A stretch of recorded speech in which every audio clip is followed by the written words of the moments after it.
Yes, mtazamaji, welcome to the second hour of this amazing show. Inaitwa Amka Kenya. My name is Tony Mwirigi aka the celebrities host, na umefika ule wakati ambao mimi naupenda sana.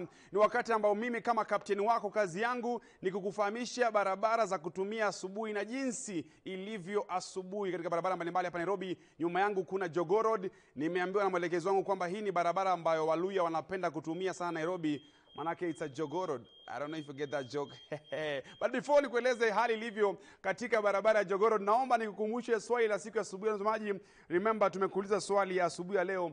Tuambie maoni yako ni yapi kupitia hashtag maoni ya Amka Kenya, na tunakuuliza what is your take on the government's plan to privatize the Kenya Pipeline Company. Mtazamaji, kumbuka kwamba wabunge leo wako day 3 as they deliberate the privatization of Kenya Pipeline. Yesterday was day 2 and today they are in day 3 of deliberating the privatization of Kenya Pipeline. Na maswali ni mengi sana ya Wakenya, but wewe kama Mkenya watching from all the 47 counties, tuambie what is your take on the government's plan to privatize the Kenya Pipeline Company. Just send in your feedback right now using hashtag that is Amka Kenya on X, that is Twitter, lakini pia on Facebook. Alafu baadaye Ian Kitani will be sampling your feedback. Ila wakati huu tumefika ni wakati ambao Tony Mwirigi huwa ana act as an intermediary between you and your boss. Niko katikati yenu just to update you jinsi hali ilivyo katika barabara hapa Nairobi. Nyuma yangu katika hii map ndivyo hali ilivyo. Barabara ya Jogoo Road kuna msongamano wa magari jamani mkali sana katika some parts of Jogoo Road. Huku nyuma kidogo kuna jam imeanza kupile up, lakini ukija huku mbele kabisa mtazamaji, ndio jam inakuwa ni crazy sana asubuhi ya leo mtazamaji. Lakini ukisonga mbele kabisa katika hii barabara ya Jogoo Road, kama unaingia jijini Nairobi, ndio jam inakuja kufunguka huku mbele kabisa. Lakini katikati, in some parts of it, the traffic is crazy this morning in some parts of Jogoo Road. Make sure you just look for alternative way ndio usichelewe kazini, because here my role is just to paint for you a picture on how the state iko katika barabara mbalimbali, alafu wewe you can choose alternative way za kuweza kufika kazini. Manake always huwa nakwambia kwamba mapema ndio best, na usiwahi cheza na kazi. Always mtazamaji, cheza na mshahara. And this is situation katika barabara za Jogoo Road. Ukisonga mbele kabisa, hali inakuja kuwa shwari kabisa mbele kabisa huku karibu na maeneo ya SK St Cathedral. Kwenda mbele kabisa mtazamaji, Jogoo Road inakuja inafunguka. Alafu huku mbele kabisa ndiko jam inakuja kushika kidogo. Ukijoin katika barabara ya Lusaka Road na katika barabara ya Landis, mambo pia yako sawa kabisa asubuhi ya leo mtazamaji. Hivi ndivyo hali ilivyo katika hii barabara ya Jogoo Road, lakini nitakuwa nakufahamisha mengi zaidi katika barabara zingine in maybe an hour hivi. I'll be back, all right? I'll be back later on nikufahamishe jinsi kaunti zingine hali ilivyo. Remember, you can be part of this amazing segment that is Amka Right Check. Yes, fanya hivi. Just fanya hivi, okay? Are we together? Chukua simu. Kuna namba ya simu iko hapa chini. Tupigie simu live. Utuambie jinsi hali ilivyo katika eneo lako, hali ya barabara. Chukua hiyo namba ya WhatsApp iko hapo chini. Save that number. Record a video. Take a picture. Yeah? Is it a picture or a photo? I don't know. Take a picture. Nitumie. Alafu I'll be back here to update all the Kenyans ya kwamba hali ilivyo katika kaunti mbalimbali. Ila kwa sasa niruhusu niweze kumregeshea Ian Kitani, Mr. Fair Enough, aweze kusonga na Politalks this morning. Fair enough. Pretty much. Oh yeah. Well, let's just wind up this particular conversation. And Mr. Ngugi, even as you give me your final submissions, the decision by IEBC, which they say is against the law, does it set a bad precedence? It does. Because they just got into office. And does it also, erode some sort of confidence from the public on them? And it does more disservice to them than it does good service to them, because they are getting in office at a time when there is already trust deficit, as I had said. And just to summarize what I was saying earlier, it is true that there are, in all indications, the IBC is being controlled from somewhere. And so now they have to work from that understanding to ensure that they bring trust on their side. But even as we say that, the decision to do that also, as I had said, erodes that further, erodes that trust further. because you see there is no enough time, and again this IBC is being people believe that they should deliver credible elections, even for the smaller elections that we have, the by-elections. Okay. And so for them to be believable even in the future and in the 2027 election, they have to deliver credible and transparent by-elections for the counties and areas and constituencies and even wards that are being involved in these elections. So I think that does more disservice to them. Okay, fair enough. You saw that the by-election will cost the country 1 billion, Ama? See 1 billion? See 1 billion. Oh, ni how much is it? Nipate pale nyuma tent. I will give you the full details and the numbers. But thank you very much, Mr. Ngugi Ndegwa, for, of course, joining us. That was Ngugi Ndegwa, the Executive Director at Ustawi Kenya. I hand it over back to Tony. Atuambie Wakenya nsemaje kuhusu mambo ya kubinafsisha. Jamani, Kiswahili cha kitani kimeimarika jamani. Kwa lugha ya Kizungu, kubinafsisha, it is to privatize. Thank you so much, our lecturer Kitani, for just teaching us that one new term. Imagine now, we have a question we're asking you this morning. What is your take on the government's plan to privatize the Kenya Pipeline Company? Now, siku ya jana ilikuwa ni siku ya pili kwa wabunge kuweza kudeliberate on the privatization of Kenya Pipeline. We know ya kwamba July last month the cabinet ilipeana green light ya kuweza kuprivatize. Na this morning tunakuuliza maoni yako ni yapi kuhusiana huu mdahalo mzima wa kuprivatize Kenya Pipeline? Naomba nisome maoni mawili matatu ya Wakenya. The machine says it is a good idea and it can work because it has worked in many countries. Only in Kenya, even a noble idea people hijacked with their toxic politics of negativity, and that way nothing will change. That's a comment from Day Machine. Another one here by the name Peter Kamakia, good morning, who says good plan to ensure efficiency in service provision. Peter Kamakia says so in regards to the question of privatizing Kenya Pipeline.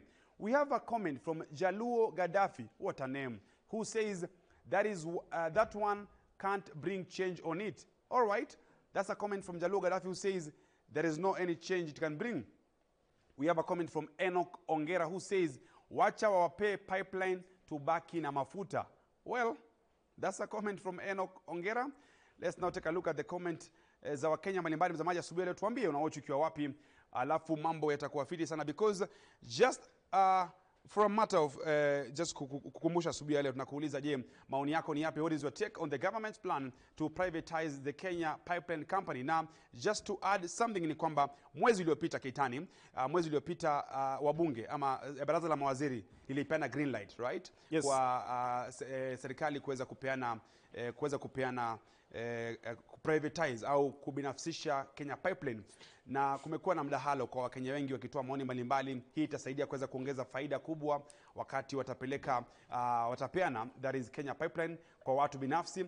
Lakini mtazamaji, asubuhi leo kuna maswali mengi sana ambayo Wakenya wanazidi kuongea on Twitter, that is X, pia Facebook. Lakini wewe kama maoni yako kama mtazamaji, una imani kwamba hii itasaidia katika kuleta faida kubwa katika sekta ya Kenya Pipeline ama kampuni hiyo?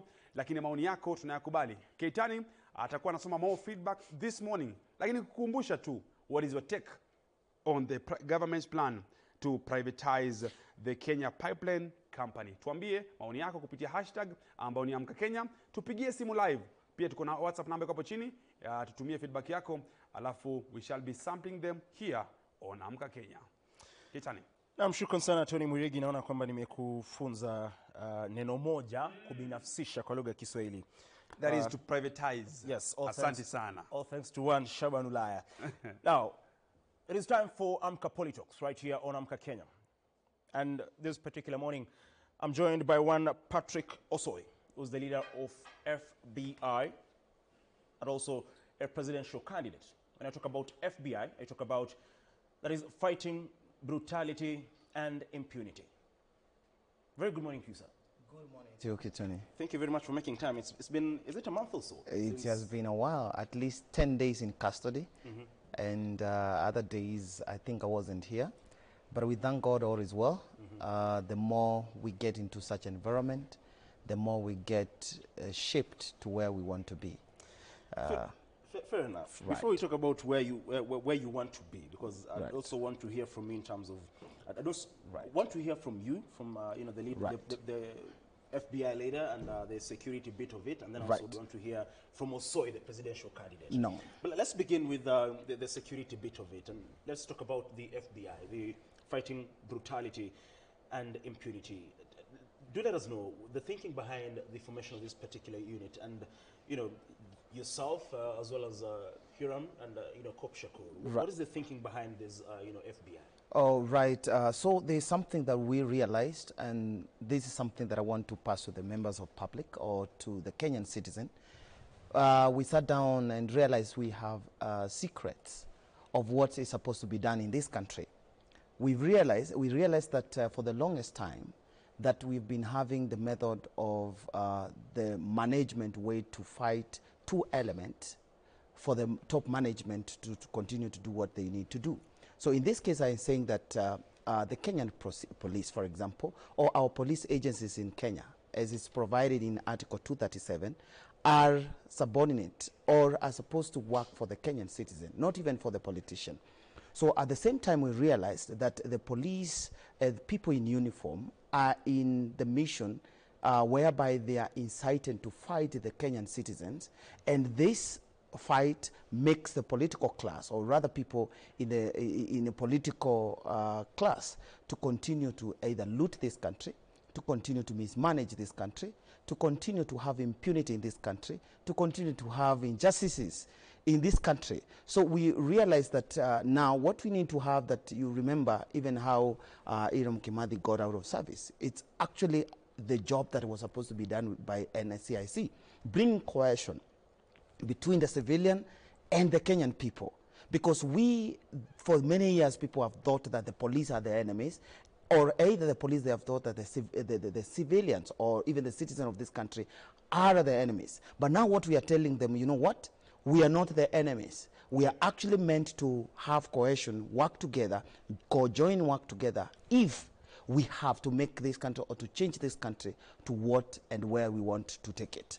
Now, one would wonder, when you say fighting brutality and impunity, of course the country has been, and Kenyans have been all out in regards to police brutality, for example, and the impunity being witnessed in the country. Right. But what are the parameters of your operation as FBI? How, you know, do you envision as you know, a team or as a group to fight this brutality that you're talking about? You see, one thing that I want to tell Kenyans and the citizens of this country, when we talk of brutality, we are talking of economic brutality.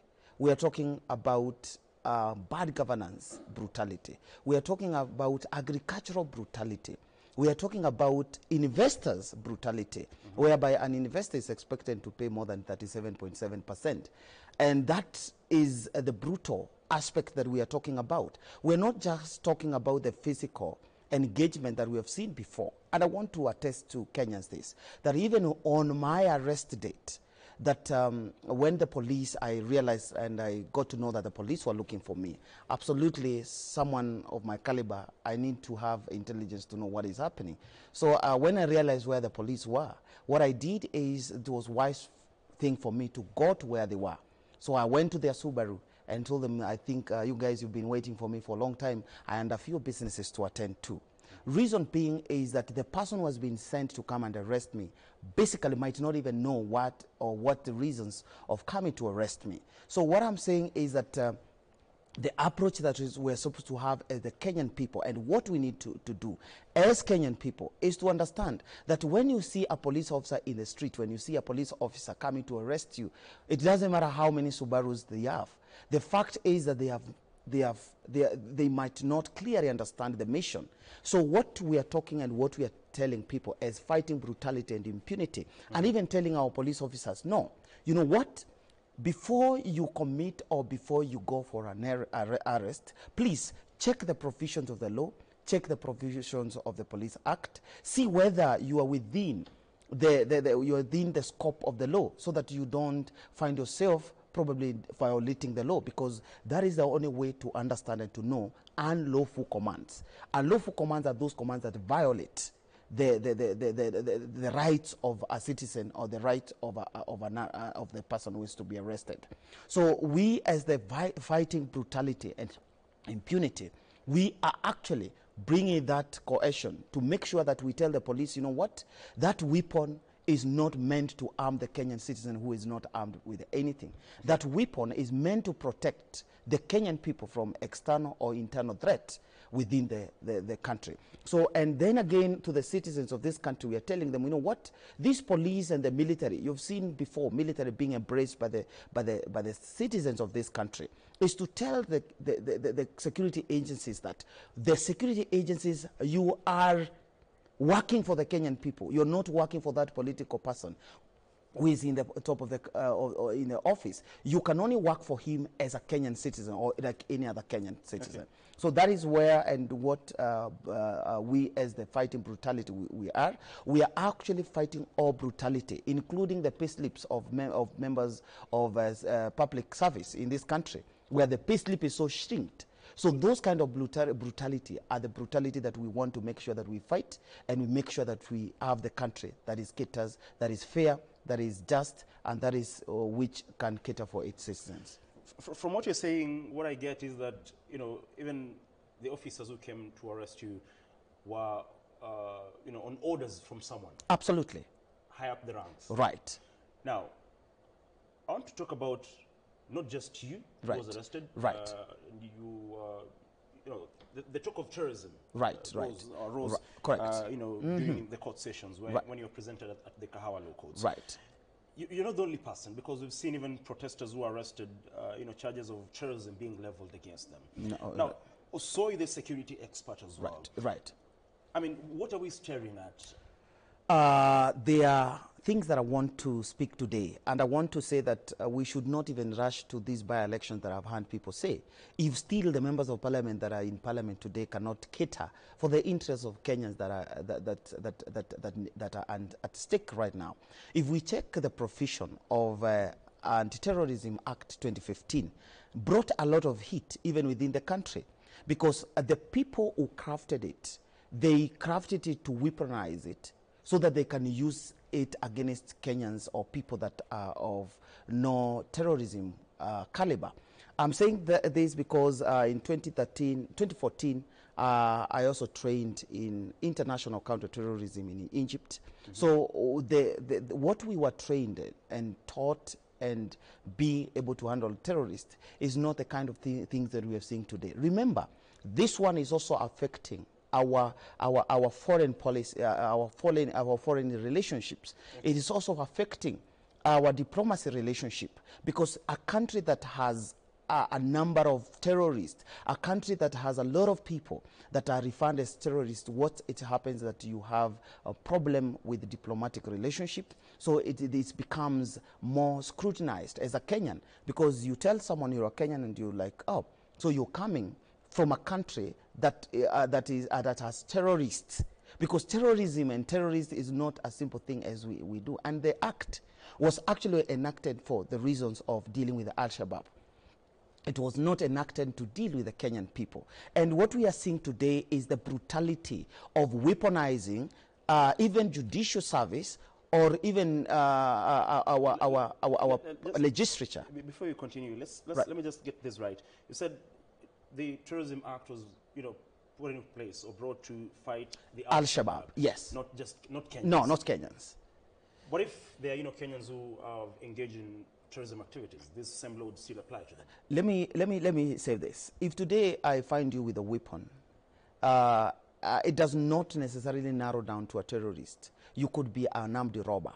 No, I'm not saying in that context. So I'm saying the context of when we talk of damaging properties, where in Kenya today we have provisions of laws that deal with the damage of properties or image or any other thing.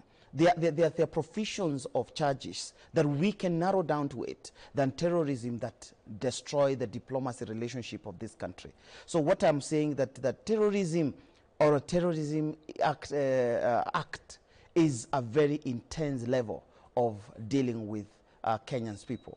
or dealing with young people who do not even understand what terrorism means, because most of them, they have not witnessed the actions of terrorism in this country. Now, if you know, it's about what you say, the question then would be, how does this affect the fight against terrorism in the country? So you can imagine that a young Kenyan who is in custody with a real terrorist, a person with the intentions of destroying masses of people, you can imagine the relationship between that. It's like actually relating a precursor student or a precursor pupil with a professor.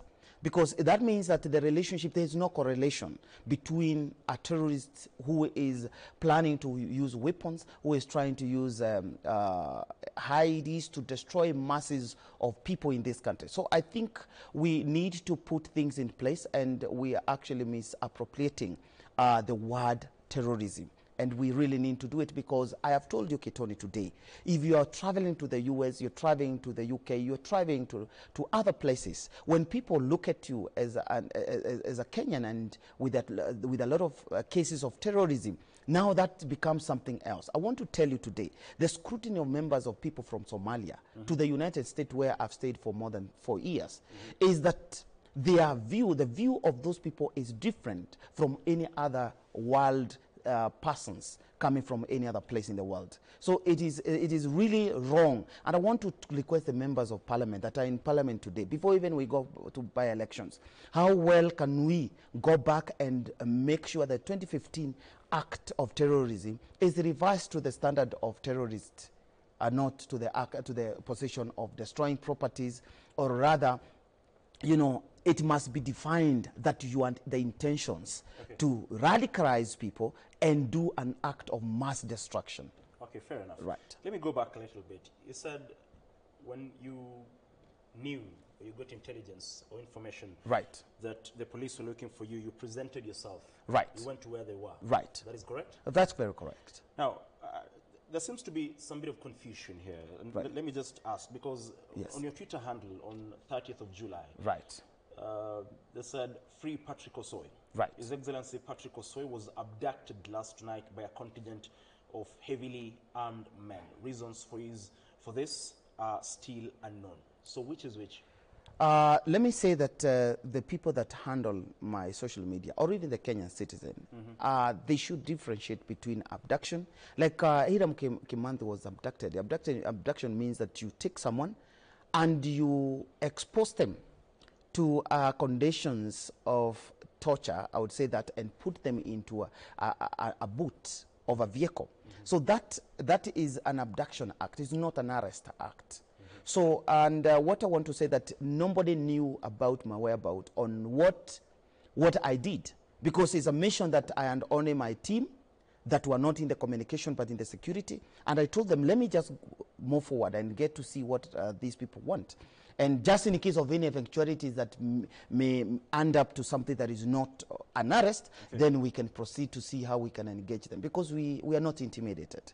We are people who have been in the security forces who have faced a bullet on the other side of our side. So we cannot be intimidated. Somebody like me, there's nothing that I haven't seen. There's no environment that I've not been exposed to. So there's nothing can intimidate me just to tell me that you're looking for me. Even if, for example, is the president is looking for me or whoever, I will present myself. And actually, when I got to the DCI headquarters, I want to make it very clear with the officers. The person that we found there was the person receiving command and instructions from someone.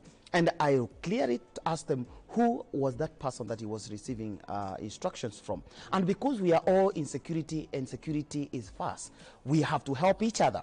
I told him that, you know what, circumstantially, there are people who are in prison today because of circumstantial event of receiving orders or probably following orders that you do not know where they are generated So to. If, for example, Mokromen or whoever has a problem with the Patrick Osoi, or the IG has a problem with the Patrick Osoi, let him be the complainant. Okay. Yes. So he didn't tell you where the orders were coming from? He never told me. So what we discussed is that because I'm a patriotic Kenyan, is that I trying to advise him on what to do, because I am a leader at the same time and security expert. Kindly hold on to that thought. Right. We're taking a brief breather here.